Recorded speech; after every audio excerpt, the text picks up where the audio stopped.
naman ngayon sa kasong graft and plunder complaint ang isa sa mga tinaguriang kontraktor na si Romeo Momo Sr. Pero bakit nga ba siya kinasuhan? Alamin yan sa umabanting balita ni BNC reporter Joan Manalo. Inirereklamo ng mga pari mula sa Diocese of Tandag at ilang abogado si Surigao del Sur 1st District Representative Romeo Momo Sr. Dumulog sa Office of the Ombudsman ang mga complainant ngayong araw. Dala-dala ang mga dokumentong nagpapatunay raw ng kaugnayan ni Momo sa mahigit 1.4 billion pesos na pagawaing bayan sa Surigao del Sur bilang isang contractor. Nakubra ang mga nasabing proyekto ng Surigao La Suerte Corporation o SLSC kung saan dating nagsilbing direktor si Momo at naging corporate officers naman ang mga kapamilya nito. Ayon mismo sa SEC records. Kaya pinakakasuhan nila ang kongresista ng plunder, graft at violation ng Code of Conduct at Ethical Standards.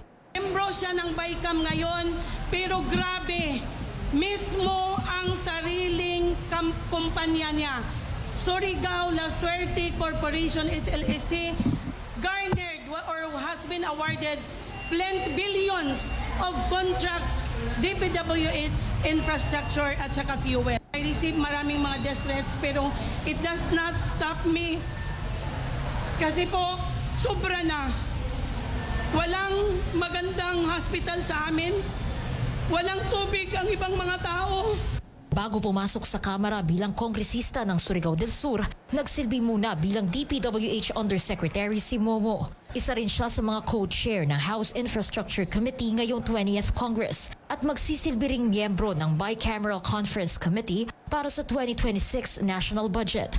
Agad namang tumugon si Momo sa issue.